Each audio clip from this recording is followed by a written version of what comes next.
दिनांक 21 जून 1995 व्यक्तित्व विकास शिविर कोटा में श्री समयसार गाथा 17-18 पर प्रवचन क्रमांक 10।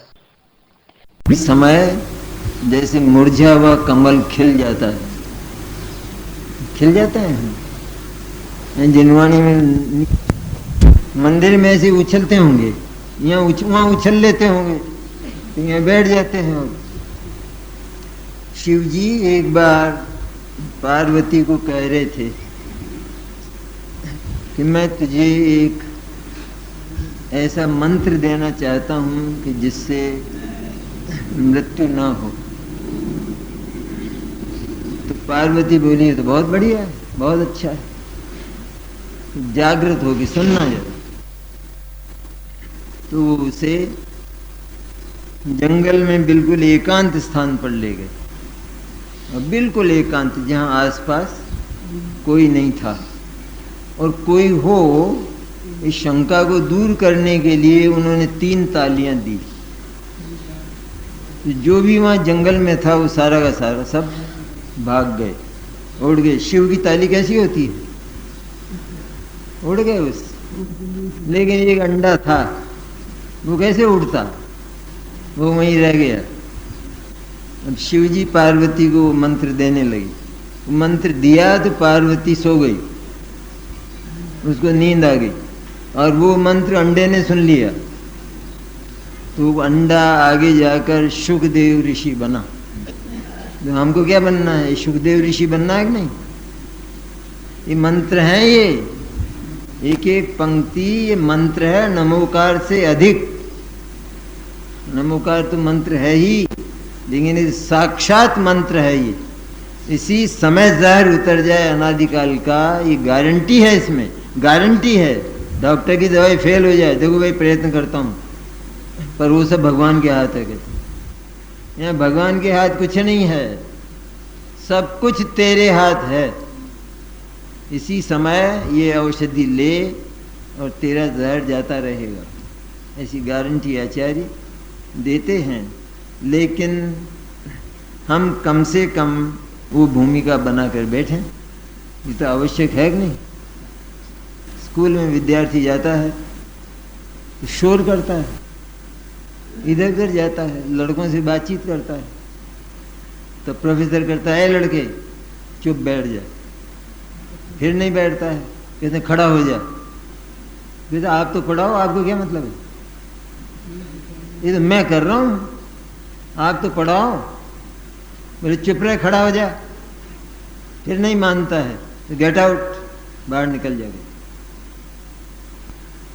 क्योंकि तू ये जो गंदगी है वो सारी कक्षा में फैलाना चाहता है। तुझे इस बात की छूट देना, उसका अर्थ यह है कि सारी कक्षा को ये छूट दे दी गई।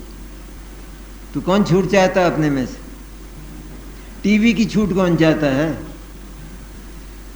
टीवी सिनेमा की छूट सब इतनी तो दे दो, कहते हैं इतनी दे दो। डॉक्टर से कहो ना पहले, यहाँ क्यों कहते हो?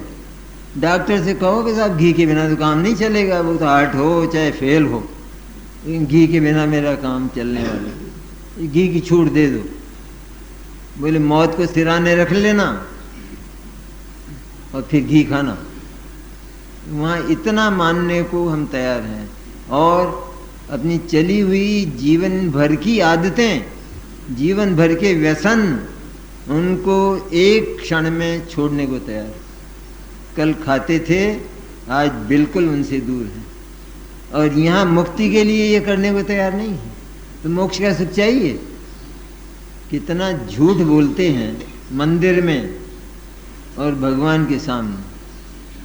मोक्ष के लिए जो तैयारी चाहिए वो तैयारी हम करने को तैयार नहीं, और फिर मोक्ष जाना चाहते हैं।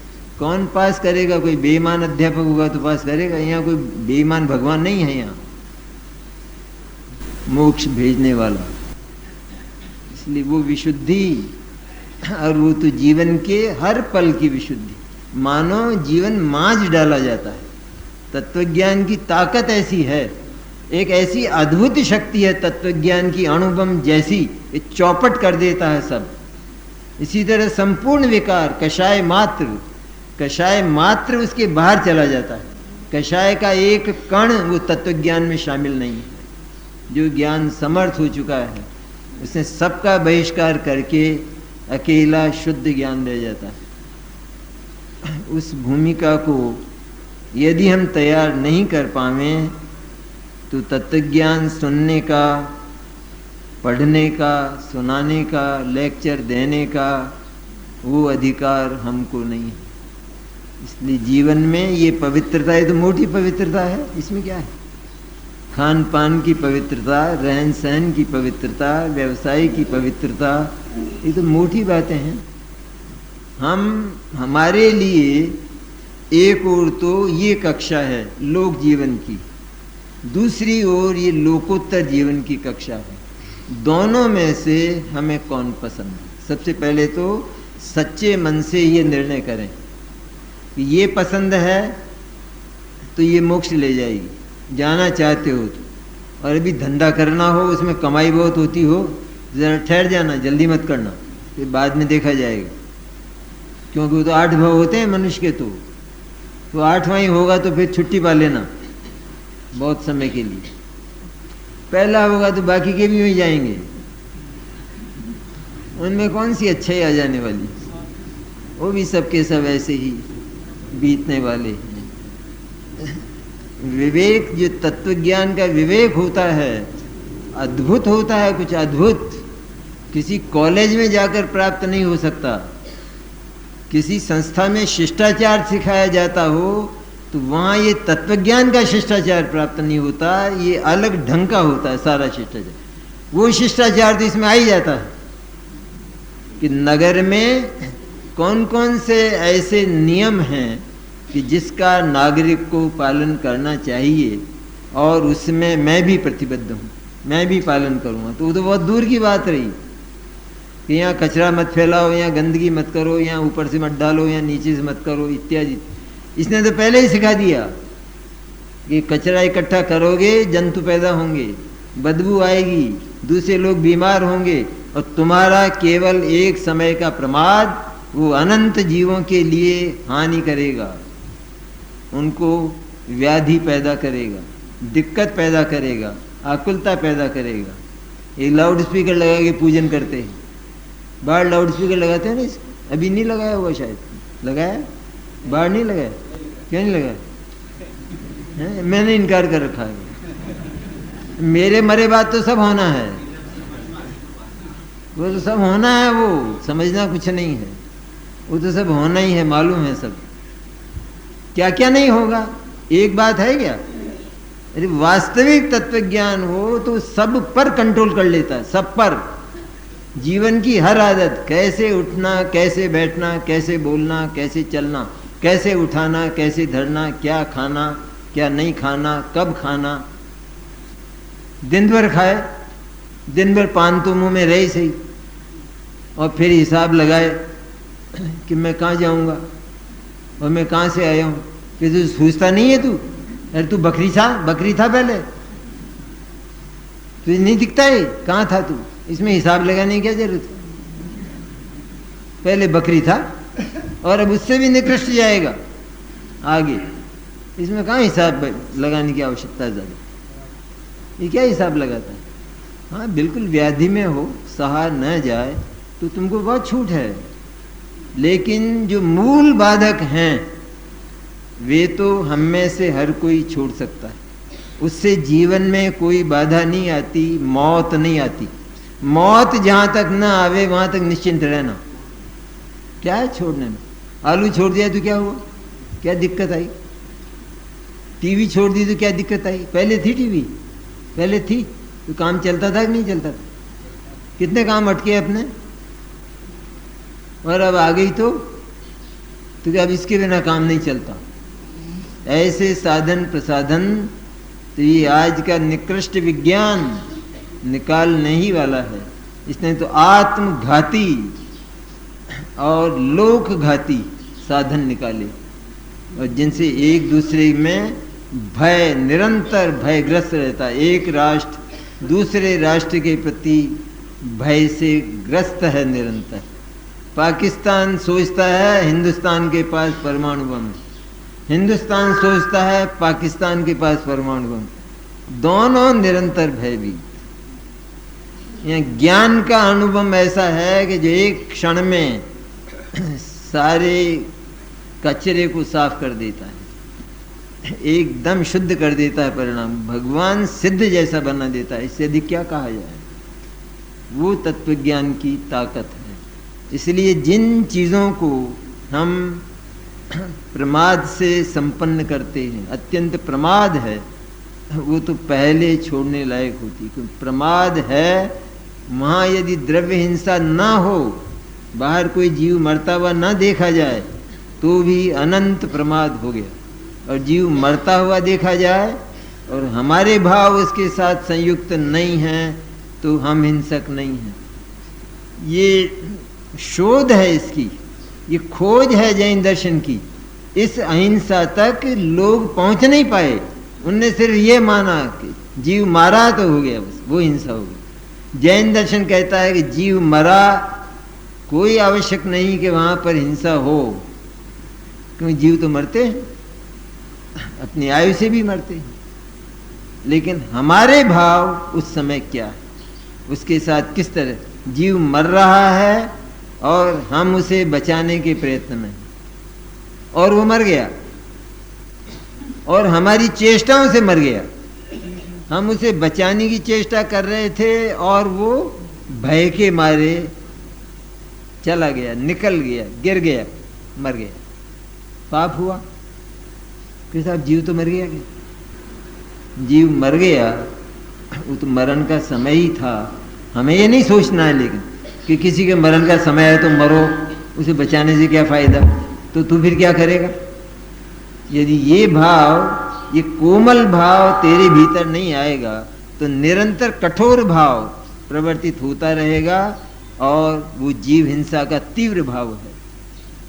ये खोज हर हमारे जैन दर्शन में ये सबसे बड़ी विशेषता, उसने हर प्रकरण पर सोचा, जीवन के चप्पे चप्पे पर उसने सोचा, और उसको भीतर से एक ऐसा तत्व दिया कि जो कहीं मिलता नहीं है, एक ऐसी औषधि दी कि जिसका पान करके वो अमर बन जाता है।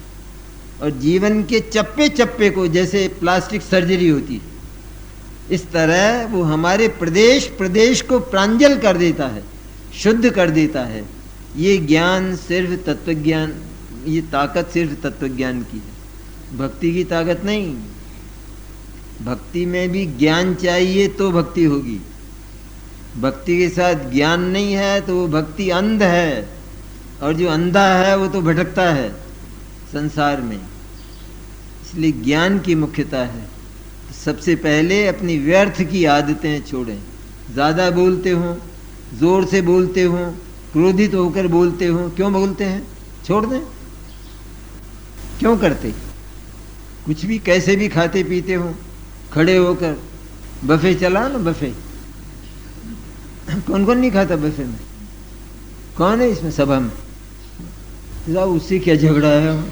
खड़े खड़े खाओ चाहे बैठ कर खाओ, मोक्ष जाने में क्या फर्क पड़ता? जब मोक्ष जाने लगेंगे तो वो आड़ में आ जाएगा क्या? अरे पर आड़ में आने की बात बहुत दूर है, तुम जा ही नहीं पाओगे ना। क्यों? तुम इतने प्रमादी हो, इतने अविवेकी हो तुम कि कैसे खाना खाना चाहिए तुमको भी यही पता नहीं है। तुम भाग रहे हो या खा रहे हो? और शुद्ध खा रहे हो? जिसके चमड़े के हाथ लगे हैं, अशुद्ध हैं, झूठा है, संक्रमित हो चुका है, जो एक दूसरे के अणुओं से कोई बीमार आता है, कैसा बीमार आता है, संक्रमण हो जाता है उस भोजन में, और हम खा रहे हैं। कांच के गिलासों से पानी पीते हैं, प्लास्टिक के गिलासों से, प्लास्टिक के बर्तनों में, और डॉक्टर कह दे कि प्लास्टिक में खाने से कैंसर होता। अरे भगवान, बस ये सब बंद कर दो। और ये दूसरा कैंसर कैसे मिटेगा? जो मूल कैंसर है, जो एक बार नहीं मारेगा, अनंत बार मारेगा, वो कैसे मिटेगा? नहीं खाना चाहिए। उसमें समर्थन हमारा ना हो। सब व्यवस्थाएं पहले नहीं थी, व्यवस्थाएं पूरे के पूरे नगर ये राजा लोग आमंत्रित करते थे, पूरे नगर को। उनके खिलाने की व्यवस्था नहीं होती थी, बफे करते थे, बफे। और आज तो पंच कल्याणकों में बफे और शिविरों में बफे। इससे ज्यादा अनर्थ हो सकता है? पंच कल्याणक में बफे, खड़े खड़े खाना, पंच कल्याणक। और वो जी कौन नहीं करता है? ये गलत है। ये पद्धति स्थापित हुई कि नहीं खड़े खड़े खाने की? अब बैठकर खाने की पद्धति स्थापित करो। ये तो पद्धतियां बदलती रहती हैं। जैसे ये पद्धति बदली है, उसी तरह ये पद्धति बदलकर दूसरी सुंदर, सभ्य, शिष्टाचारमय और सम्मानमय पद्धति आएगी। ये तो बिना नाक की पद्धति है, असम्मान की। इसमें कोई रखे नहीं, खाता जा रहा है मन से। और वो तो ऐसा है, वो तो पड़ता है जैसे कोई चीज मान लो नई बनी हो, तो वो तो जानवर की तरह झपटता है उसमें, वही खाता है, दूसरी खाता ही नहीं। तो शिष्टाचार से बैठ करके साहब मुनि महाराज वो तो खड़े खड़े खाते हैं। ये जब मुनि महाराज बनो तब पूछना कि उसमें इसमें बहुत फर्क है। मुनिराज अगर खड़े खड़े न खाएं तो उनको भारी गृद्धता है, और ये अगर खड़े खड़े खाता है तो ये भारी प्रमादी है, पापी है। ये इसको खाने के मन नहीं है, इसको चित्त कहीं है अशुद्ध का। और ऐसा व्यक्ति तो मुनिराज को आहार ही नहीं दे सकता। जो खड़े खड़े खा सकता है जूते पहनकर, प्रथम तो जिसने ये आयोजन किया है वो बड़ा पापी है। खड़े खड़े का आयोजन जिसने किया, क्यों वो ना करे आयोजन? जिसको बैठकर खाना होगा वो आएंगे, इसमें क्या झगड़ा है? और आते हैं जो लोग ऐसा करते हैं कि यहाँ खड़े बैठकर, वहां लिखा ही नहीं है, वहां तो आमंत्रित हैं आप इतने समय पर, और तुम्हारी यहाँ व्यवस्था है तो बैठकर सब जीमते हैं, सब खाते हैं। लेकिन होना चाहिए एक हमारा ऐसा परिकर होना चाहिए, ऐसे विशुद्ध विचार वाला। तो विशुद्ध विचार वाला परिकर उस सारे काम को अपने सिर पर ले लेगा, समाप्त हो जाएगा। हमें तो ऐसा सौभाग्य मिला है कि सारे हिंदुस्तान में आज गुरुदेव की कृपा से ऐसे परिकर स्थापित हुए हैं कि जो मोक्ष से लगाकर लौकिक कार्य तक बड़ी सुंदरता से संपन्न करते, और उनमें विकृतियां नहीं होती। तो क्यों नहीं करते हम? प्रारंभ क्यों नहीं करते? और नियम लेने को कोई तैयार है नहीं। तो नियम लेने को तैयार नहीं है, मैंने मोक्ष जाने को तैयार नहीं करते हैं सर, नहीं होता है। पहले ही प्रबंध करो ना, नहीं होता है, मिलने वाले नहीं हैं लोग, तो पहले प्रबंध करो।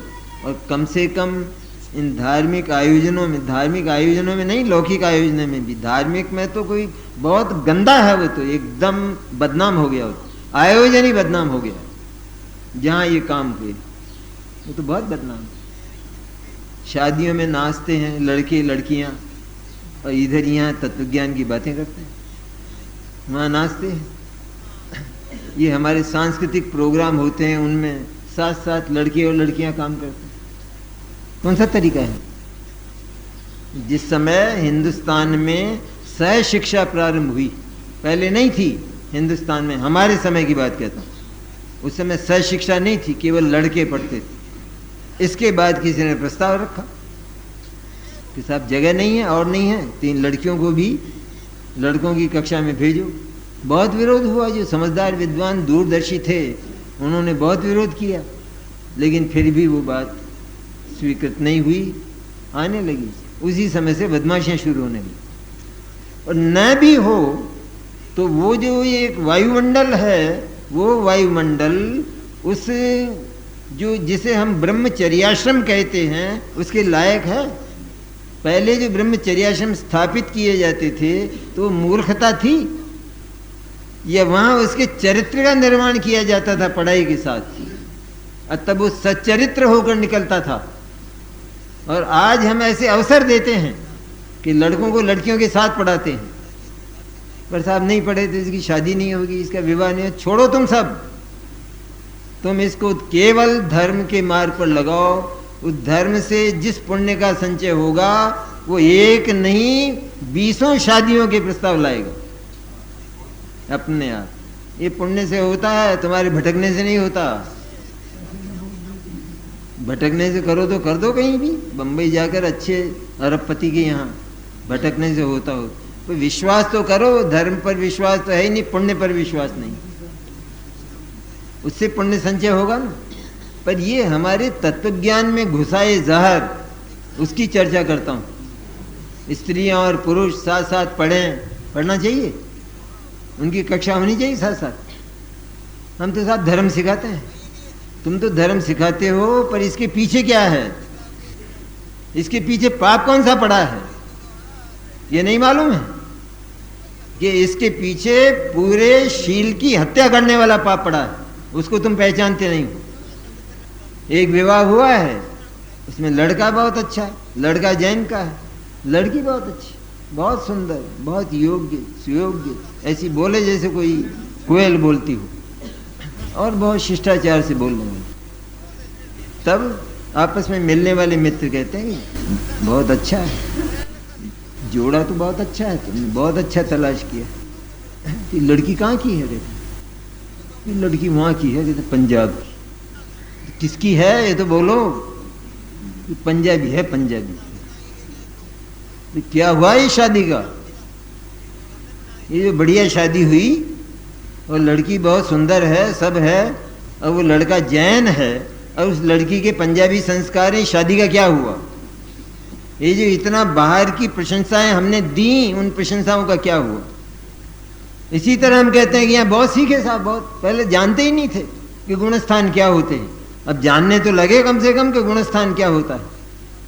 अरे पर उसके पीछे जो पाप है वो चर रहा है, इस सारे धर्म, उस सारे धर्म को चरता है वो पाप पीछे पड़ा हुआ। इतना विवेक नहीं है। वो गुरुदेव मूर्ख थे, वो ये एक स्त्री को अपने कमरे में नहीं आने देते थे, मूर्ख थे वो। अरे लोक में जिस सह शिक्षा का विरोध हुआ, लोक में जो लोग अध्यात्म को धर्म को समझते नहीं, वो जानते हैं कि इससे अनाचार फैलेगा, और आज नहीं फैला है। हम नहीं पढ़ते अखबारों में कि क्या क्या बंबई और दिल्ली में, बड़े शहरों में क्या क्या हो रहा है, नहीं पढ़ते? क्या नहीं हो रहा है? इसका कारण क्या है कि हमने ये साधन उनको आगे होकर दिए, और फिर टीवी और रख दी और सिनेमा और रख दिया। अब क्या है? अब तो करेला और नीम चढ़ा, पहले ही गंदे परिणाम थे, और अब तो गंदगी का कोई अवकाश ही नहीं। तो हम क्यों करें? इतना मोह क्यों करते हैं कि हम धर्म फैलाएं? पहले अपने में तो धर्म पैदा करो, स्वयं के भीतर तो, स्वयं तो अपने विचारों को इतना विशुद्ध बनाओ कि तत्वज्ञान उसको सम्मत करे, उसका समर्थन करे। ये वास्तविक विशुद्धि है जो तत्वज्ञान से पैदा होती है, उसमें सारा शिष्टाचार शामिल है। ये कौन सा शिष्टाचार है? खड़े खड़े खा रहे हैं और भाग रहे हैं, इधर उधर दौड़ रहे हैं, ये कौन से शिष्टाचार में? कोई पुस्तक में है कि साहब जमाना ही ऐसा हो गया, जमाना ही ऐसा हो गया। पर तुम तो जमाने से बाहर रहो, जमाने में रहोगे तो मोक्ष जाओगे? जमाने का समर्थन करके मोक्ष जा सकते हैं? संभव नहीं है ये बात। बच्चे नहीं मानते, सबसे ज्यादा झगड़ा वो। तो उन बच्चों को पहले तो ये संस्कार दो, पाठशालाओं में भेजो बच्चों, धार्मिक पाठशालाओं में, वहां उनको संस्कार मिलेंगे तो अवश्य अवश्य, अगर 50 होंगे तो 25 जरूर अच्छे हो जाएंगे, अच्छे नागरिक बनेंगे। अरे हम केवल यहाँ धर्म की नहीं, जैन धर्म की नहीं, राष्ट्र का बहुत बड़ा कल्याण करेंगे, क्योंकि वो सच्चरित्र पुरुष निकलेंगे, और सच्चरित्र पुरुषों की देश को आवश्यकता है। आज जितना अनाचार है वो इन साधनों के कारण है। तो इससे हम इधर तो हम केवल मोक्ष का प्रयत्न करते हैं, और इस मोक्ष के प्रयत्न में कितना लोकव्यापी उद्धार होता है, कल्याण होता है, और राष्ट्र की सेवा कितनी होती है, इसका अंकन हम राष्ट्र को कराना सीखें। हम लिखें ऐसा, हमारे यहाँ ऐसा नहीं होता है, इसमें इतने दुर्गुण हैं, ये जो प्रथा है ये विषैली है, इसमें सारा आचरण नष्ट होता है। हम क्यों नहीं प्रचार करते हैं ऐसा? लेकिन हम ना करें इनको, और ये बहुत सरल है, इसमें कोई कठिनाई बिल्कुल नहीं है। सारा जितना भी है ये दृश्य हम देखते हैं, उससे हमारी ड्रेसें बदली, लड़कों की ड्रेस बदली, लड़कियों की ड्रेस बदली, बेहुदा ड्रेस रही।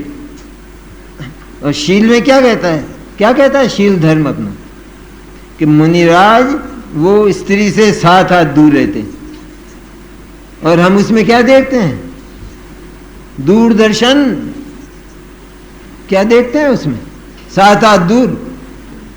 इससे हमारे चरित्र का अंकन होता है, हम कितने चरित्र भ्रष्ट हैं हम। ये तस्वीर है उसकी, कि जो इतने गंदे चित्र देख सकता है उसको याद क्या आएगा, उसको क्या याद आएगा, मैं ज्ञानानंद स्वभावी हूं, मैं ज्ञानानंद स्वभावी हूं, यही गाएगा ना वो। दिन भर टीवी देखेगा और ये गाएगा तो क्या गाएगा, मुझे तो याद भी नहीं एक भी उसका, उसी वो कौन सा सीरियल आता है, किस समय आता है, तो उसमें जो गीत आएंगे, उसमें जो शक्लें आएंगी, उन्हीं का तो बार बार ध्यान आएगा, क्या आएगा। और बैठे हैं सबके सब, लेकिन कोई दियासलाई लगाने को तैयार नहीं।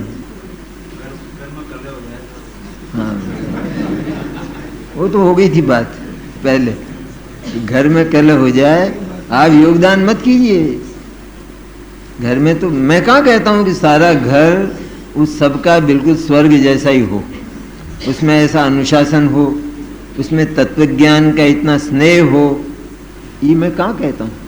नहीं भी होता है, ये तो जीव का परिणाम है कि उसको किधर जाना है, नरक ही उसे जाना है, तो वो क्या टीवी नहीं लाएगा, वो तो लाएगा।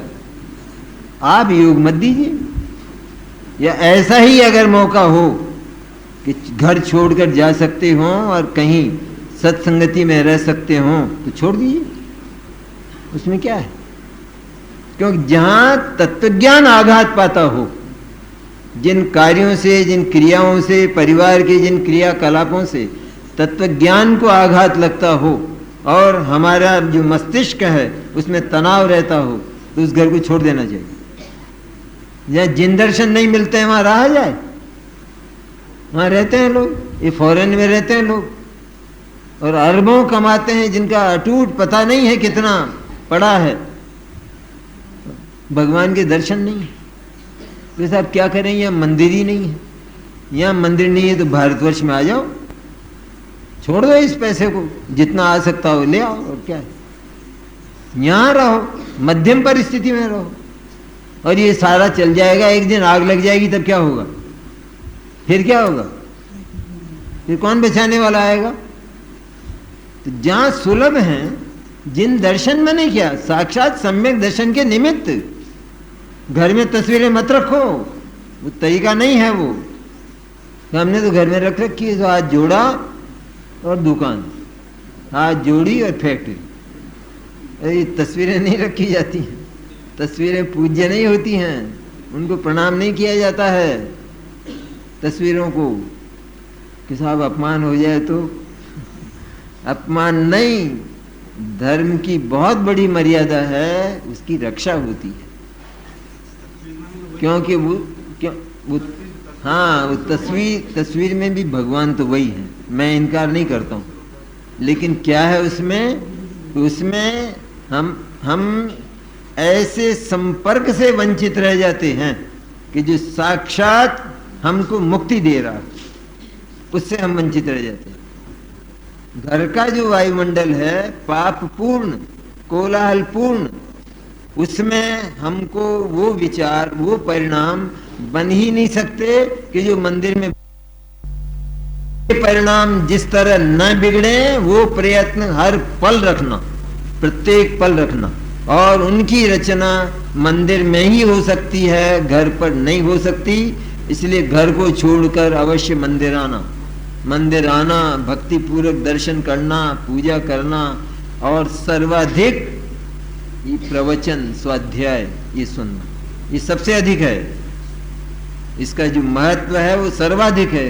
इसको जाने बिना न पूजा होगी और न दर्शन होगा। ये भी नहीं पता चलेगा किसका दर्शन कर रहा हूं और क्यों कर रहा हूं, किसकी पूजा कर रहा हूं और क्यों कर रहा हूं, वो पता नहीं चलेगा। इसलिए ये आदतें तैयार है। किसी को कह दिया जाए आज ऐसा नहीं कीजिए, अच्छी नहीं है ये बात। बोले मेरी आदत, मेरा स्वभाव ही है सब। उसने क्या किया, उसने वह जो अपनी गंदगी थी उस गंदगी का पूरा पूरा समर्थन करके उसके चालू रखने की घोषणा की। तू छोड़ सकता है, अभी छोड़ सकता है, इसमें क्या है? अरे इसको छोड़ने से तू मरता कहाँ है? इससे तेरा खाना नहीं छूटता, तेरा व्यवसाय नहीं छूटता और गतिविधियां नहीं छूटती। ये तो व्यर्थ की आदत है गंदगी। बोलता है, बुरी तरह बोलता है, जोर जोर से बोलता है, क्रोधित होकर बोलता है, उठाता है तो जोर से उठाता है, चीज को रखता नहीं पटकता है। और रखने पटकने में कितना फर्क है? रखता है तो देखना चाहिए कोई जंतु तो नहीं है। समय सार पड़ता है तो सोया हुआ पड़ता है। भाई सोए हुए क्यों पढ़ते हो? वो ऐसा है साहब कि वो बहुत देर तक नींद नहीं आती है ना, तो इसको पढ़ते पढ़ते झट नींद आ जाती है। ये तो कितना बढ़िया है? अरे ये तो बिना टैबलेट की, टैबलेट मुफ्त की, इसे झट नींद आ जाती है। फिर समझदार कहाँ पड़ा रहता है ये नहीं मालूम हमको, वो रहता है वहीं। आ जाएगा सम्यक दर्शन, आ रहा है धीरे धीरे, बहुत जल्दी। कितनी है ये हमारी एक एक क्रिया से जुड़ी हुई है हर आदत, और उस पर और ज्यादा कंट्रोल करने की जरूरत नहीं है। केवल भक्ति, दया और ये तत्व ज्ञान, इसको अपने साथ रखो और इस तत्व ज्ञान में प्रवेश करो। तो हमारे जैसे किसी को सिखाया जाता है, बहुत ट्रेनिंग दी जाती है, और ये तत्व ज्ञान जहां जीवन में आया तो ये सारी आदतों को यूं सुधार देता है अपने आप। पूछना नहीं पड़ता कि इस समय मैं क्या करूं और मुझे क्या करना चाहिए, कैसे बोलना चाहिए, कैसे उठना चाहिए, कैसे खाना चाहिए, ये पूछना नहीं पड़ता। उसको ख्याल आता है, क्योंकि उसकी परिणति इतनी विशुद्ध हो जाती है। वो विशुद्ध परिणति बोलती है कि तू ये जो क्रिया कर रहा है इसमें बहुत हिंसा है, तू जो ये क्रिया करता है इसमें दूसरों को बहुत तकलीफ है, इसलिए छोड़ दे जिसमें दूसरों को तकलीफ होती है। हम अखंड पाठ करें और बाहर लाउड स्पीकर लगाएं और कहते हैं कितना धर्म हुआ है, कितने सारे मोहल्ले के लोगों ने सुना है, कितने लोगों तक के कान में ये भक्तामर के शब्द पड़े हैं। तो उनसे तो पूछो कि वो तो गालियां दे रहे थे, वो तुम्हारे भक्तामर को जानते हैं, तो इस भक्तामर को गालियां क्यों सुनवाते हो और उनकी नींद क्यों हराम करते हो? ये हिंसा की है तुमने, पुण्य नहीं हुआ जरा भी, समूल हिंसा हुई है इसमें, क्योंकि दूसरे लोगों की तकलीफ का साधन पैदा किया। हम अपने भीतर क्यों नहीं कर सकते इसको? भीतर ही भीतर, कहां जरूरत है लाउड स्पीकर की? ये प्रवचन भी बाहर मत सुनाओ कि ये हमारा बहुत ऊंचा होता है, ऊंचा ऊंचा कुछ नहीं होता है। हाँ, किसी दिन लट पड़ जाएंगे। कौन मानता है? सब मानता है, सब मानते हैं जैन धर्म को। फिर बहुत सोच समझ कर बोलो, दूसरे के संबंध में भी बोलना हो, बुराई करके मत बोलो। बोलने के बहुत तरीके हैं, जिनवाणी सिखाती है किस तरह। मिथ्यात्व की भी बात करना हो, मिथ्या दृष्टियों की बात करना हो तो सभ्यता से करो, गालियां देकर मत करो, उनसे द्वेष बुद्धि से मत करो, कोई बर्दाश्त करने वाला नहीं। और हमारे स्थान हो प्रवचन के, सभाओं के, जो अन्य स्थान है वहां तो बहुत ही सतर्कता की आवश्यकता है कि हम कितने सतर्क रहें, वहां कितनी सतर्कता से बोलें। इसलिए स्वाधीन स्थान की भी तत्वज्ञान के लिए बहुत आवश्यकता है। स्वतंत्र हो और जिसमें कोई शंका ना हो आसपास की, कोई दखल दे सकता है और कर सकता है, तो पढ़ नहीं सकेंगे, पढ़ नहीं सकेंगे। जैसे खुला मकान हो ना, उसमें रहते हो हम, तो हमेशा रहती है दिक्कत, कोई गाय आ जाएगी, कोई कुत्ता आ जाएगा, और नहीं तो कोई चोरी आ जाएगा, क्योंकि व्यवस्था नहीं है।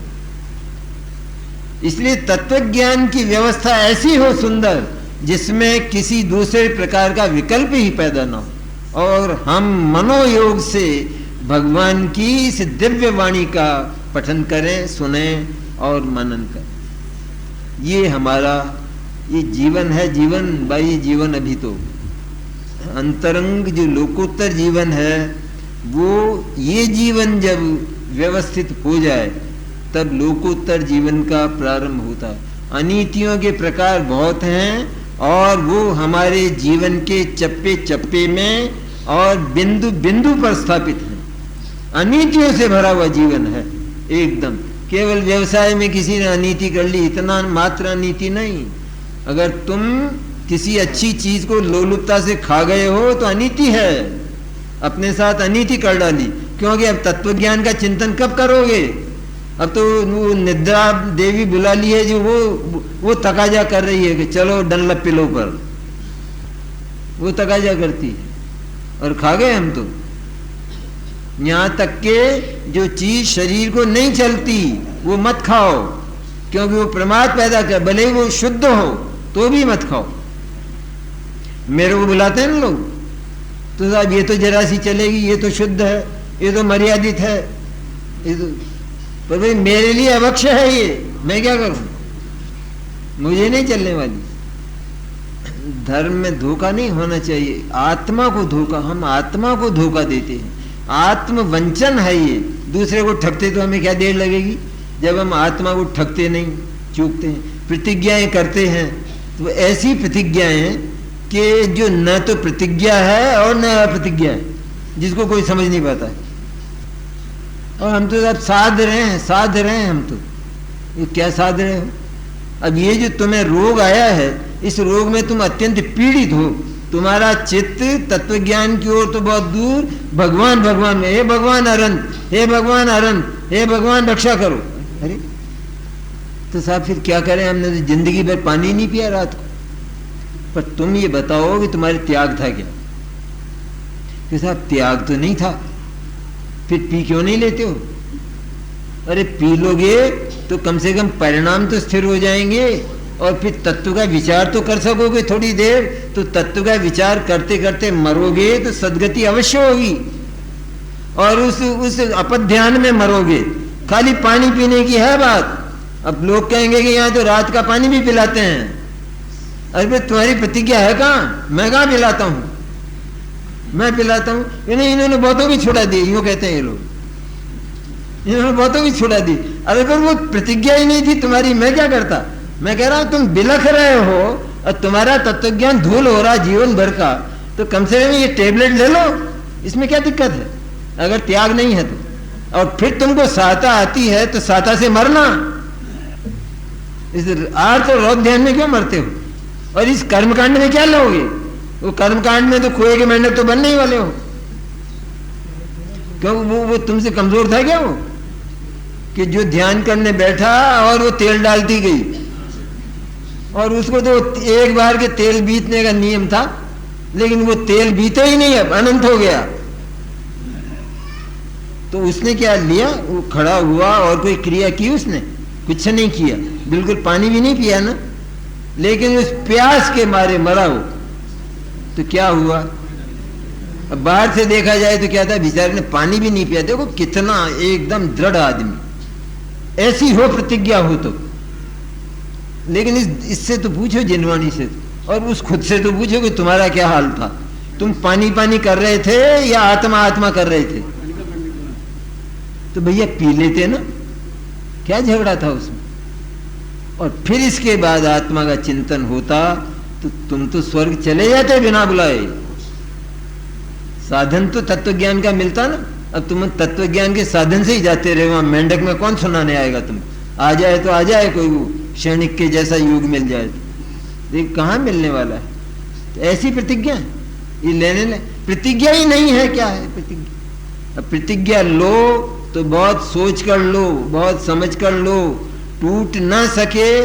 ये ऐसा जो भविष्य है हमारा, उसको वर्तमान परिणति पर तोलो कि वर्तमान में जब मुझे कोई विपत्ति घेरती है, जब कोई व्याधि घेरती है, उस समय मेरे परिणामों की स्थिति क्या रहती है, उसको तोलकर अपने भविष्य की प्रतिज्ञा लो। हम कहते हैं साहब वो मुनि महाराज बन जाते हैं ना, दूसरे दिन मुनि महाराज बन गए, उनके तो पहले तो कोई प्रतिज्ञा नहीं थी। तो वो जो मुनि बने हैं तो उनके परिणाम इतने सुदृढ़ हो गए हैं कि ये जीवन तो थोड़ा है, लेकिन ये जीवन अनंत हो, तो भी मेरी प्रतिज्ञा टूटेगी नहीं। इतना उनका परिणाम सुदृढ़ हो चुका है। तो परिणाम को सुदृढ़ करने के लिए कोई लंबा समय नहीं चाहिए, वो एक क्षण में भी हो सकता है और अभ्यास करने पर धीरे धीरे भी हो सकता है।